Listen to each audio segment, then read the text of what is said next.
Que está relacionado tanto al ADN como el ARN, que es la importancia biomédica del código genético. Y si yo escucho la palabra genético, obviamente, ¿no?, se refiere a genes, bueno. Y los genes ya hemos visto que está principalmente relacionado a segmentos de ADN codificantes, ¿no?, que hemos visto la semana antepasada. Entonces, primero comenzamos con la pregunta, ¿no? ¿Qué sabes sobre la utilidad del código genético? Pregunta, ¿será útil saber el código genético? ¿No será útil? Y si es útil, ¿por qué es útil? ¿Por qué será útil? ¿Identificación de ciertas enfermedades? Muy bien, correcto. Es útil porque con el código genético yo puedo identificar ciertas enfermedades y cuál es el patrón que siguen estas enfermedades. ¿Correcto? Otra importancia de saber el código genético.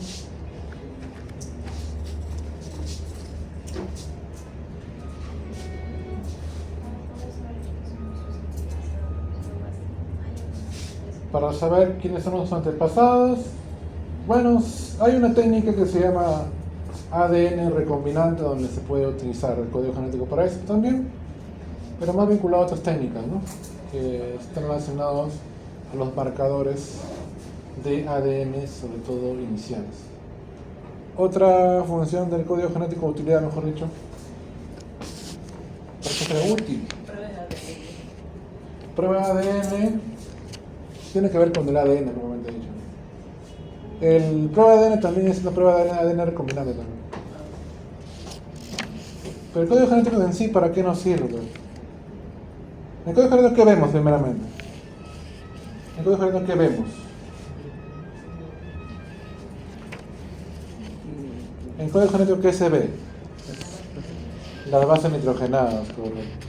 Y estas bases nitrogenadas, ¿qué conllevan o qué forman?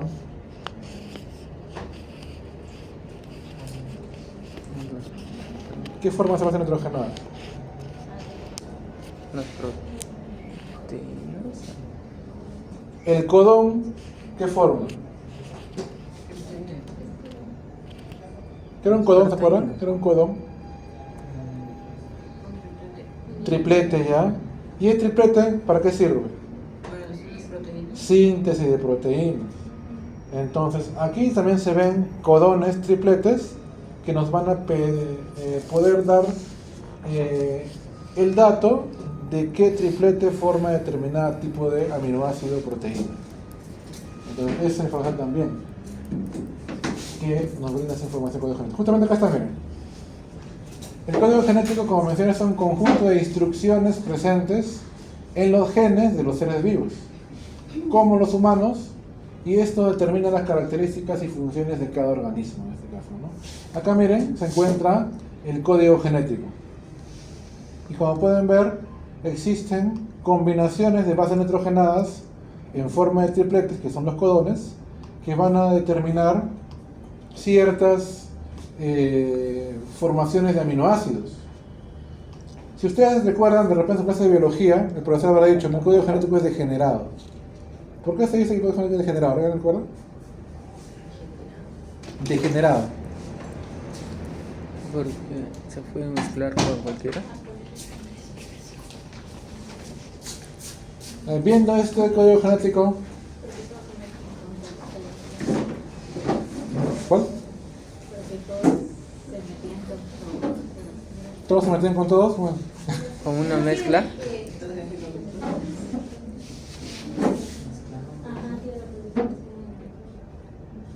Bueno, falta ordenar ahí la idea, ¿no? Falta. ¿Por qué se dice que el código genético es degenerado?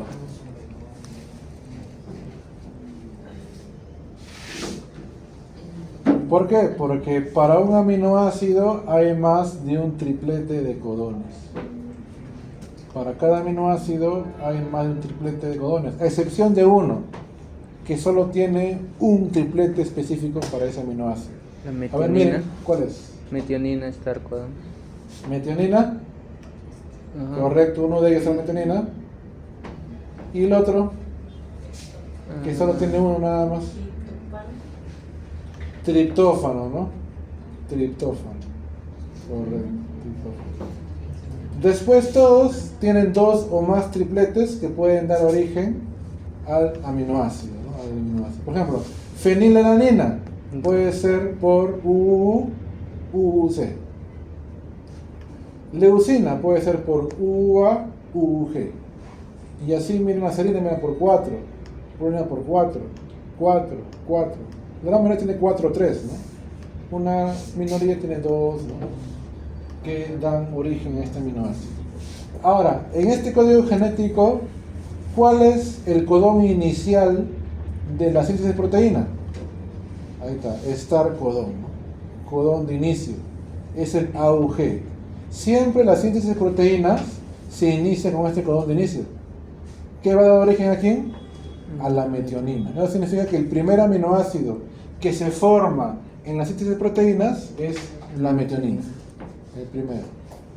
Y además tenemos 3 codones de terminación, o stop también llamado, ¿no? Acá están, miren. Codón de stop, UAA, UAG o UGA, o UGA. Ahí está. Estos son los codones de terminación o de finalización de la síntesis de proteínas. ¿Ok? Entonces ahí tenemos algunas peculiaridades del código genético. ¿Ya? Obviamente que yo no voy a preguntar, ¿no? Dígame las 4 combinaciones posibles para la prolina. Bueno, no te voy a preguntar cuáles son las 4 combinaciones posibles de la treonina, ¿no? Son memorísticos, ¿no? Voy a preguntar cuál es el codón de inicio y qué aminoácido produce, ¿no? El codón de inicio AUG produce metionina. ¿Cuáles son los 3 posibles codones de finalización? Ahí está, UAA, UAG y UGA, ¿no? ¿Cuáles son los únicos aminoácidos que solo se codifican por un triplete? Puede ser El metionina triptófano, y el triptófano, ¿no? Son peculiaridades que se pueden preguntar, porque son específicos. Además, todo lo demás generalmente son 2 o más, ¿no? Combinaciones. El código genético utiliza obviamente un sistema de letras, ¿no? Llamadas codones, justamente, ¿no?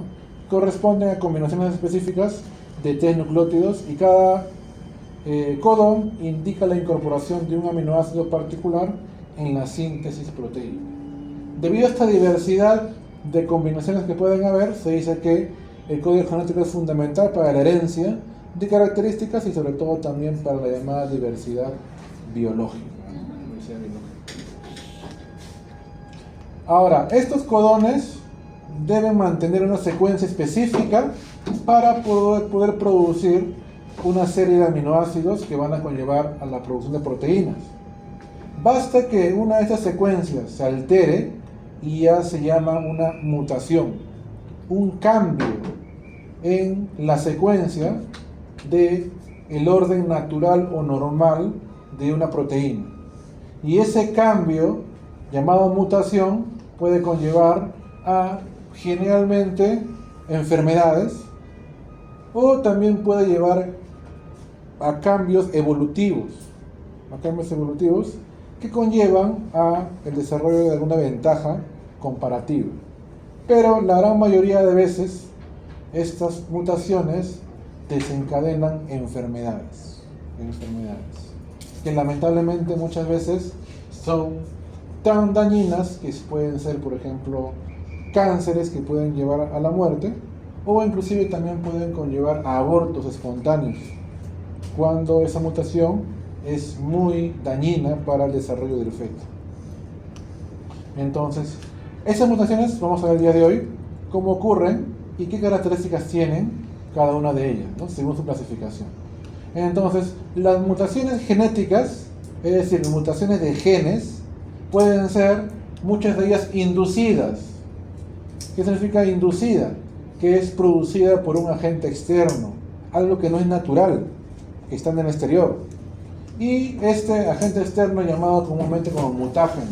¿Por qué mutágeno? Porque es el causante de la mutación, que actúa como acelerador de las tasas de mutaciones espontáneas. Nosotros mutamos, sí. Nuestro ADN muta, pero también se repara. Muta, repara. Muta, repara. Entonces, eso es lo normal. Nosotros estamos sanos, no tenemos ninguna patología genética, porque si bien hay una mutación puntual o espontánea, eso se repara rápidamente por nuestro sistema de reparación del ADN. Pero cuando esto ya sobrepasa, ya muchas veces nuestros sistemas reparadores no se dan abasto y se desarrolla una enfermedad. Constantemente se están produciendo mutaciones, justamente, ¿no? Que son imprescindibles también para la evolución biológica. Acá tenemos ejemplos de algunas mutaciones inducidas por agentes externos. Miren, radiación. Ahora que, bueno, ahorita no, estamos en invierno, entonces moriremos de frío. Pero cuando estamos a partir de diciembre, enero, febrero, muchos de ustedes quizás van a la playita para que se puedan de repente, ¿no? Solear un poquito, para que se puedan de repente, ¿cómo se llama cuando se echan? Broncear, ¿no? Broncear un poquito. Pero al hacer eso, están ingresando junto a ese sol los rayos ultravioleta, ¿no? Que justamente son los que muchas veces ocasionan daños a la secuencia de aminoácidos y puede conllevar también el desarrollo de un cáncer, en este caso cáncer de la piel. Los rayos X también, ¿no?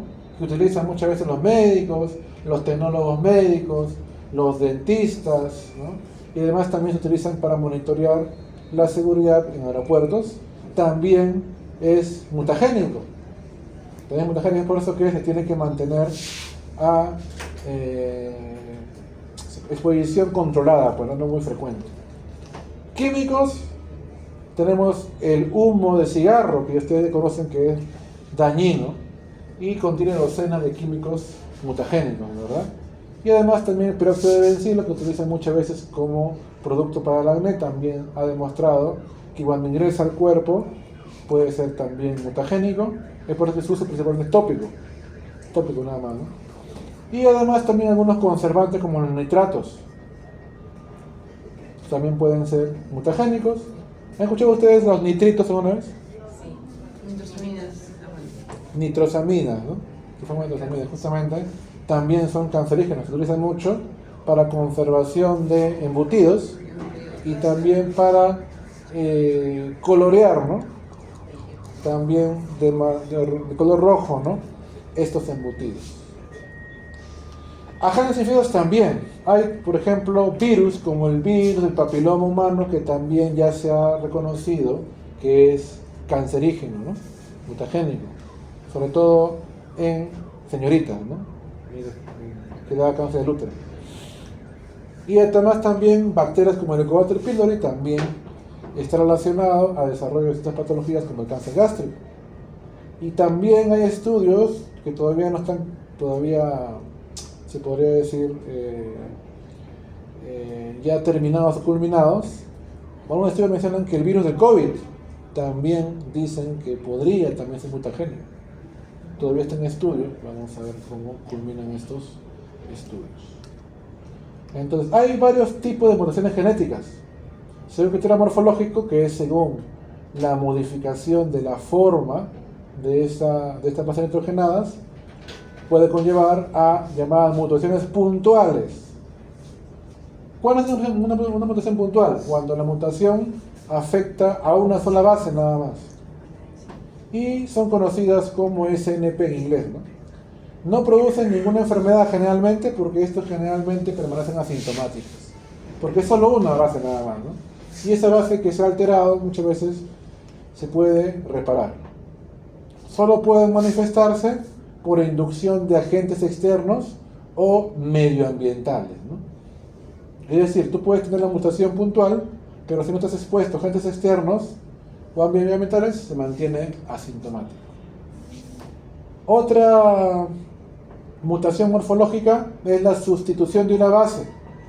Esto básicamente es como una puntual, pero mayor a 2, o mayor a 2 mutaciones puntuales. Es por eso dice asociación de varios SNP, que son mutaciones puntuales, ¿no? Que afectan a una misma función y pueden producir una enfermedad que individualmente sería asintomática.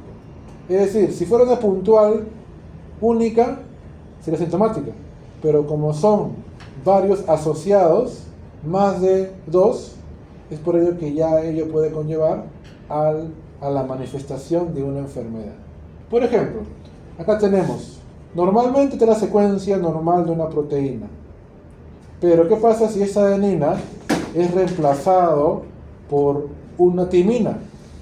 Y luego si fuera hasta acá nomás sería puntual. Es decir, adenina, timina, ya está, puntual. Y eso podría ser asintomático, no podría manifestarse. Pero si esta timina nuevamente cambia ahora a guanina, ahí serían dos. Y ya se convertiría en una sustitución de una base por asociación de varios SNP. Y esto sí podría conllevar a la manifestación de la enfermedad, porque ya se ha actuado una, dos veces. Entonces, basta que se asocien dos o más puntuales, ya estamos frente a una sustitución de una base y ya podría producir una enfermedad. Una enfermedad. Además, también pueden haber las llamadas mutaciones transicionales o transiciones, o mutaciones transversionales o transversiones. Y esto se explica aquí, ¿no? Una transición o mutación transicional se da entre bases nitrogenadas de la misma familia. En este caso, por ejemplo, si son purinas, puede ser que la adenina cambie por una guanina o que una guanina cambie por una adenina, viceversa, ¿no? Viceversa. Esto se llama mutación transicional en una misma familia de bases. Pero si fuera por diferente familia de bases, ya estamos en una transversión. Por ejemplo, si adenina cambia a citosina, o timina cambia a guanina, o viceversa, ya estamos en una transversión porque estamos intercambiando o modificando de una familia a otra, ¿no? De purinas a pirimidinas, o de pirimidinas a purinas, dependiendo cuál es la forma de transversión o transición. Bien, esos son algunos tipos también de mutaciones. También hay un tipo de mutación que se llama de extensión variable. Es decir, esto de acá es ya más de dos, generalmente, más de dos bases nitrogenadas que van a mutar, generalmente en grupo. En grupo. Dice, ¿no? Es cuando la mutación afecta a más de una base y obviamente puede ser muy variable de dos o inclusive a decenas de bases. Y estos tipos de mutaciones por acción variable pueden ser de tres formas. Deleciones, o también llamadas a veces delecciones, ¿ya? No sé. Delecciones, inserciones, o también llamadas adiciones, o repeticiones. Entonces, la inserción o también adición es cuando sumas, bueno, agregas un par o más de bases a una secuencia en la cual antes no había. Por ejemplo, acá tenemos, ¿sí?, cromosoma 17 normal. Ahí está. Y luego agarro dos bases del cromosoma 9, ¿no? 9, ¿no?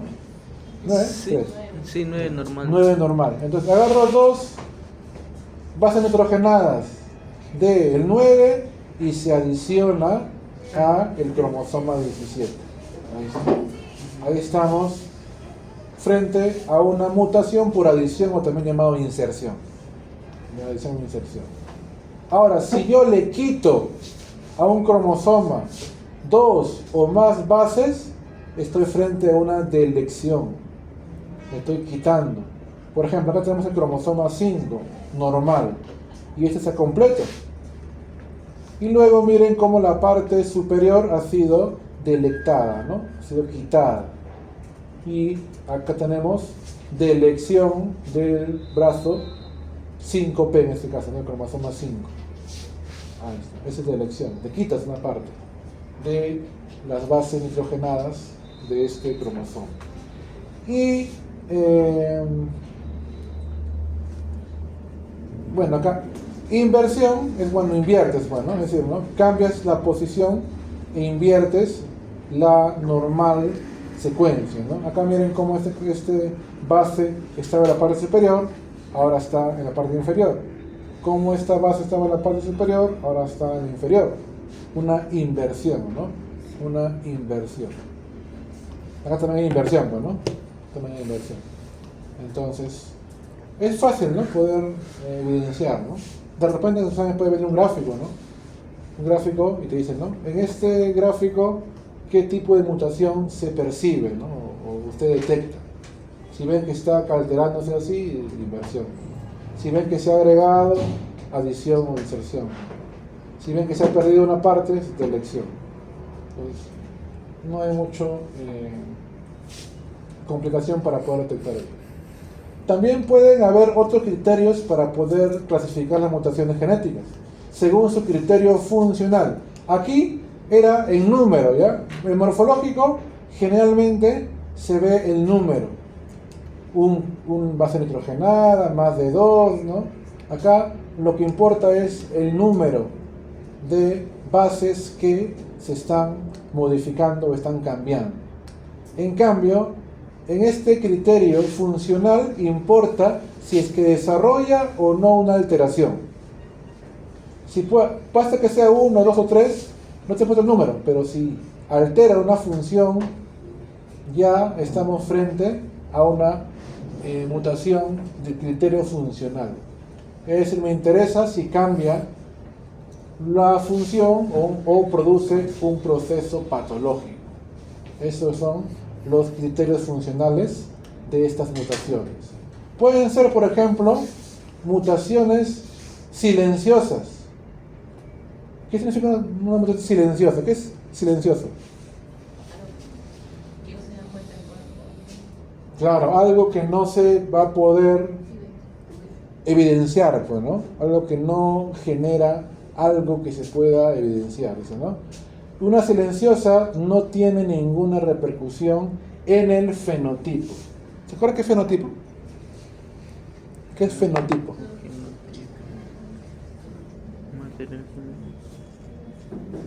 ¿Y qué es genotipo? Porque uno es fenotipo, otro es genotipo, ¿verdad? Uno es físico y otro es genético, creo. ¿Ya? ¿Cuál es el físico? El fenotipo. El fenotipo, ¿verdad? El fenotipo es la característica que se puede observar. El genotipo no se puede observar, pero determina la parte interna, ¿no?, de los genes. Entonces, esta mutación silenciosa, como es silenciosa, no se ve, pues.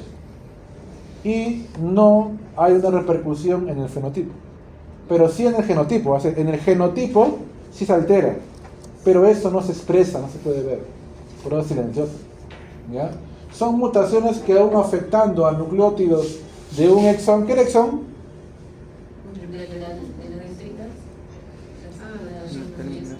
No es axón. Es exón, te dan acá. Exón. ¿Qué es un exón? ¿Qué eran exones? Ajá, simplemente en el examen no responden. ¿Qué era un exón? O son exones. Son segmentos codificantes, pues, ¿no? Se expresan, son codificantes. Y los intrones. Son los que se hacen con el splicing. Los intrones son no codificantes, pues, ¿no? Los que no tienen información. Es por eso que dice el splicing, bueno. El splicing es quitar los intrones, bueno, que no sirven. SRN no codificado. No codificado. No codificante. No codificante. Entonces, estas mutaciones a veces afectan nucleótidos de un exón y es sobre codones en los que la mutación da lugar a otro codón, muchas veces que codifica al mismo aminoácido. Por ejemplo, ¿no? Una mutación silenciosa puede hacer esto, miren. Agarro y en vez de U pongo C. Pero la pregunta es, ¿alterará en algo? No, pues porque produce lo mismo, leucina. O de repente, no sé, en vez de U pongo G. Lo mismo, porque sigue siendo leucina. Si cambias la primera letra, sí. ¿Ya? Entonces, esto sería silenciosa, ¿no? Porque si bien cambio, pero no repercute porque sigue siendo leucina. Silenciosa, no hay un cambio que pueda desencadenar de repente la expresión de otro aminoácido, ¿no? Entonces, esa sería una silenciosa, ¿no? Por eso dice, ¿no? La mutación da lugar a otro codón, pero que codifica el mismo aminoácido, por eso que no tiene alteración. También son mutaciones que se producen en zonas de intrones. La pregunta es, ¿cambiará algo si se modifica un intrón? Intro. No, porque no es- elimina. No, pues porque el intrón no codifica nada, Ajá. pues, ¿no? Es como si cambiaras un intrón por otro, pero al final es lo mismo, o sea, no es nada. Entonces, si también se mutan zonas de intrones, tampoco modificará nada, porque el intrón no codifica nada, o sea, no estás perdiendo nada. O también de la parte del ADN satélite, que son las partes terminales del ADN que también no tienen información. Aunque produzca un cambio en la proteína que codifica muchas veces, ¿no? Entonces, ahí tenemos algunos ejemplos. Entonces, estos son las silenciosas, ¿no? Los que generalmente no repercuten en el fenotipo, ¿no? No en el fenotipo. Ahora, luego vamos a ver si esto de acá, ¿eh? Vamos a ver esto de acá. Entonces, las no silenciosas son las que ya producen alguna alteración o efecto en el fenotipo. Es decir, estos sí modifican características. Las causas más frecuentes son las siguientes, es decir, ¿no? Cuando se expresan, ¿no? O son no silenciosas, cuando hay un cambio de sentido, producen el cambio de un solo aminoácido que, dependiendo si modifica o no la configuración espacial de la proteína, puede ser susceptible a alguna alteración funcional o equipararse a una silenciosa. Entonces, miren cómo alguna alteración de un aminoácido puede conllevar muchas veces a la alteración de la proteína. Entonces, algún cambio de ellos puede ser silencioso, pero a veces otro cambio puede ser no silencioso, es decir, puede finalmente repercutir en el cambio de una proteína. Acá son silenciosos, ¿por qué? Porque acá si cambias cualquiera de estos tres, no va a modificar y va a seguir siendo la proteína. Pero aquí, si cambias, va a cambiar, mira, el aminoácido. Acá era, ¿no? Metionina, prolina, triptófano, arginina, ¿verdad? Pero aquí, al cambiar, aquí ya se convierte en histamina.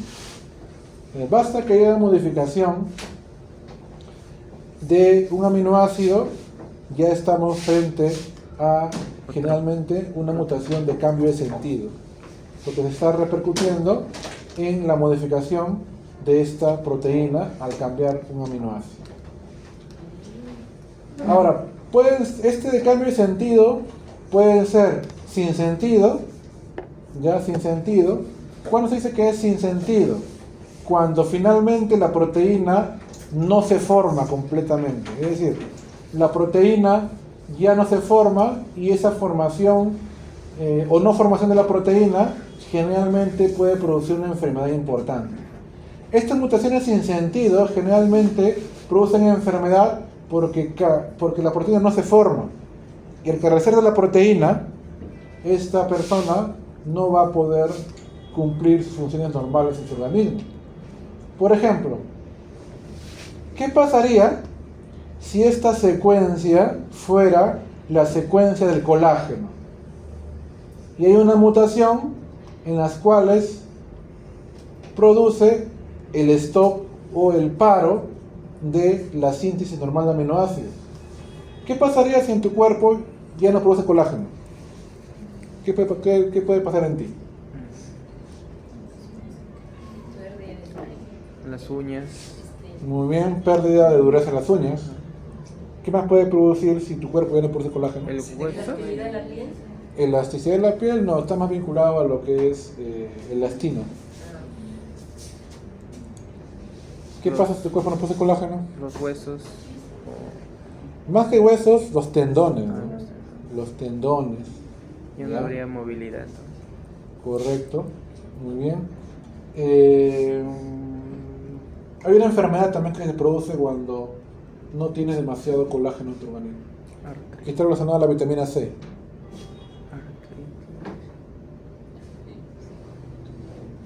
Escorbuto. También, escorbuto. Entonces, miren, cuando ocurre una mutación, puede conllevar a que la proteína ya no se exprese. Y eso hace que la proteína ya no se pueda formar adecuadamente. y eso genera carencia de proteínas y eso generalmente se manifiesta con una enfermedad. Es por eso que dicen que ¿no? La cadena polipeptídica está amputada, es decir, ¿no? Ya se frena y ya no termina la síntesis correcta.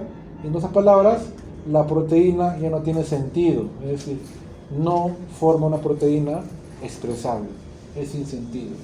Se detiene la síntesis de proteína de manera normal. En este caso, miren, solo cambiaron, no miren, ¿eh? Acá era guanina, adenina, cambio a timina, adenina, y ahí paró. Porque esto de acá no tiene sentido. Como no tiene sentido, para pues. Y al parar, finalmente ya no puede expresarse la proteína de manera normal. También puede haber una mutación funcional de cambio de marco de lectura. Acá generalmente cambia la secuencia normal, ¿ya? Vamos a ver, ¿no? Son alteraciones que se producen por delección o inserción.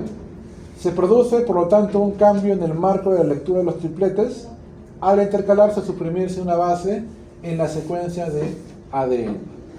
Miren, acá lo normal es lo siguiente, ¿no? Adenina, uracilo, guanina produce metionina, que es el aminoácido de inicio. Adenina, adenina, guanina da lisina. Uracilo, uracilo, uracilo da fenilalanina. Guanina, guanina, citosina da glicina. Adenina, uracilo, adenina da isoleucina. Guanina, uracilo, guanina da valina. Y citosina, citosina, guanina da... Esto es lo normal. Y tiene que mantenerse en esa secuencia que es lo normal en una proteína. Pero ¿qué pasa si en este UUU que había acá, este uracilo sale por delección? Entonces, a partir de aquí, al quitar el U, este G va a reemplazarlo al U. Y finalmente va a ser UUG. Y UUG ya no es fenilalanina, sino es leucina. Ya cambié. Y el siguiente, miren, ¿no? Ahora ya no va a ser GGC, sino va a ser ahora GCA. ¿Y GCA qué es? Alanina. Y así, miren, puede ir cambiando. Pero felizmente sigue UAG. Y ustedes saben que el UAG ¿qué es? Un codón terminal o stop, ¿no? Y entonces ahí detiene la síntesis de proteínas. ¿Por qué? Porque ya hay algo normal acá, ¿no? Ya se están formando otros aminoácidos que no eran los normales al inicio. En otras palabras, ya deja de formarse glicina, isoleucina, valina, prolina, se detiene por una delección. Eso se llama una mutación de cambio de marco de lectura, porque la lectura normal ya cambió al quitarle una base nitrogenada o también al agregarle una base nitrogenada. También pueden haber mutaciones genéticas de genes de control. Hay genes que regulan la síntesis de proteína. Muchos de ellos son genes promotores o genes intensificadores, o en conjunto se llaman genes reguladores o de control. Si afecta a estos genes reguladores, promotores o intensificadores, estamos frente a mutaciones de genes de control. Y la consecuencia de estas mutaciones son bastante peligrosas. Es por eso que dicen, ¿no? Tienen consecuencias sobre el fenotipo y pueden ser también importantes. Entonces, cuando un gen, por ejemplo, ¿no? represor, se altera, finalmente este represor se inactiva y la síntesis muchas veces continúa y no hay una adecuada regulación. Esto puede ser un claro ejemplo de una neoplasia, por ejemplo. Cuando el gen que reprime la mitosis es inactivado, entonces la célula comienza a sintetizar y al final se vuelve una célula neoplásica, porque el gen que regula eso ha sido inactivado. Además también tenemos algunas mutaciones también peligrosas, que son las llamadas mutaciones de repetición de tripletes. Cuando los tripletes se comienzan a replicar o repetir de manera descontrolada, eso puede conllevar ya a manifestaciones patógenas. Esto es, se produce la repetición de una o varias veces de un determinado triplete. Por ejemplo, miren, acá tenemos a un triplete que de manera normal debería repetirse de 6 hasta 54 copias de citosina, guanina, guanina. Entonces, en este número es lo normal. Pero ¿qué pasa si comienza a aumentar este número? Es decir, ya va a 55, va a 100, va a 150, ¿no? Ya esto puede conllevar a una premutación. Y si sobrepasa los 200, ya estamos frente a una mutación completa. Es decir, va a ocasionar el desarrollo de una enfermedad. Ejemplo de enfermedad que puede producir una repetición de tripletes, acá está, ¿no? El síndrome de X frágil. El síndrome del X frágil, que es una enfermedad en la cual el niño no desarrolla intelectualmente de manera normal. Tiene problemas de desarrollo del sistema nervioso y sobre todo de comprensión. ¿Ya? Generalmente el niño va a terminar con retraso mental por esta repetición excesiva de tripletes, básicamente de tripletes CGG, que se produce en este tipo de mutación. Bueno, entonces eso es básicamente lo que estamos viendo en este tipo de mutación. Acá hemos visto mutaciones básicamente a nivel puntual, ¿ya? Porque también hay mutaciones también cromosómicas. ¿Alguien sabe cómo se produce el síndrome de Down, por ejemplo? ¿Qué mutación? Mutación Hay un cromosoma de más, ¿no? cromosómica, ¿verdad? Cromosómica. Es mutación cromosómica. Es decir, hay un cromosoma de más. Cromosoma de más, ¿no? Entonces, ya es otro tipo de mutaciones. De repente ustedes han visto biología, ¿no? Han visto de repente síndrome de Down, síndrome de Patau, han visto síndrome de Turner, de Klinefelter, super macho, super hembra, ¿no? Entonces son ya generalmente mutaciones cromosómicas, por aumento de un X, por aumento de un Y, ¿no? Características, ¿no? De mutaciones ya a más grande nivel. Las mutaciones cromosómicas, sí, por su totalidad, son no silenciosas. Es decir, se van a expresar generalmente en un tipo de fenotipo determinado. ¿Alguien sabe cómo reconocer a un niño con síndrome de Down? Viéndolo nomás. Por su rostro. Por su rostro. ¿Cómo es su rostro? Caído. Caído. Redondeado, ¿verdad? Ajá. Ojos sí un poco caídos, medio achinados, ¿verdad? Ujú. Medio achinados. Correcto. Tiene características, ¿no? Mongólicas.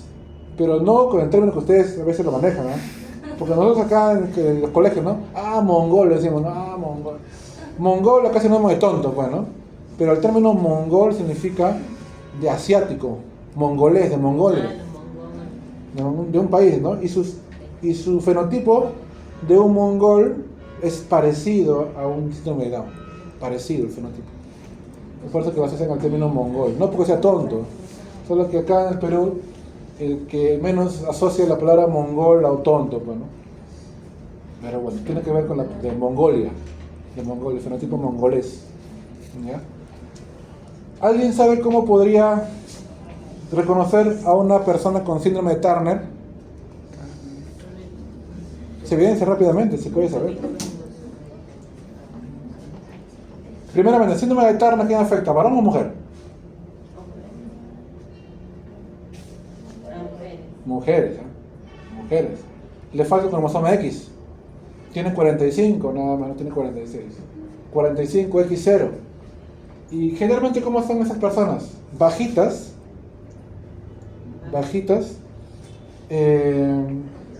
Algunas, no todas, tienen retraso mental. Y órganos sexuales poco desarrollados. A veces parecen niños, pero pequeños, ¿no? Son mujeres, pero parecen niños. ¿no? Entonces, ¿por qué? Porque al faltarle un X no desarrollan mucho sus caracteres sexuales femeninos. ¿Ya? Muchas veces inclusive muchas de ellas son estériles, no pueden procrear porque sus órganos sexuales están poco desarrollados. Y hay también un síndrome llamado del XYY, ¿no? Que es sexual, el llamado supermacho. Hay 2 Y's.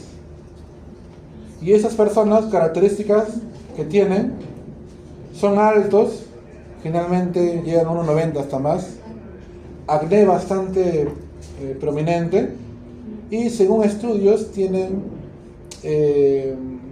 tendencia a ser psicópatas y ser muy violentos. Es el XYY. Y super hembra es XXX, ¿no? Triple X. Ellas sí generalmente tienen mayores características femeninas. Tienden a tener problemas menstruales, mucho sangrado menstrual, características no propias. O sea, todo lo que son cromosómicas sí se evidencian sí o sí. En cambio, las puntuales, como pueden ver, algunas se expresan, otras no, dependiendo qué tipo de mutación ha habido, bueno, dentro de ese tipo de mutación. ¿Sí? Entonces, hemos visto justamente mutaciones principalmente puntuales. Entonces, pregunta, ¿cuál es la importancia biomédica del código genético? ¿Por qué es importante el código genético desde el punto de vista biomédico? Porque nos permite identificar ¿qué? El código genético para identificar Anomalías en el código. Nos permite identificar anomalías que pueden conllevar al desarrollo de enfermedades. ¿Ya? Nos permite detectar anomalías en la secuencia normal de bases nitrogenadas o de codones que puede conllevar al desarrollo de una enfermedad. Esa es la importancia, ¿no? Biomédica, ¿no? del código genético. Además, esta importancia también nos permite identificar los tripletes de codones que dan origen a un determinado aminoácido. Porque si un triplete que te conozco, sé qué aminoácido va a dar origen. ¿Cuál es el primer aminoácido que se sintetiza? Metionina. ¿Cuál es su codón? AUG. AUG, ¿no? AUG, correcto. ¿Cuántos codones stop existen? 3. 3, ¿verdad? ¿Cuáles son esos 3? El más fácil, ¿no? UGA, ¿no? UGA. UAG. UAGA o no? UAGA y UAG. UGA, UAG y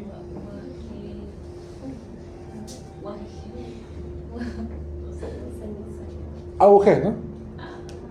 AUG, a ver, vamos a ver. Más. ¿No? Ahí está. Acá está. UGA, ahí está. UAG, y UAA, ¿no? UAA. ¿Qué cosa? UA. UGA. Y UAG. UAG y UGA. Ya, estos son los 3 codones de terminación. Muy bien. ¿Cuáles son los 2 aminoácidos que solo tienen un codón? Ahí la metionina y el triptófano. Metionina y triptófano, ¿no? Correcto. Bien. Bien, ahí nos quedamos. Muy bien.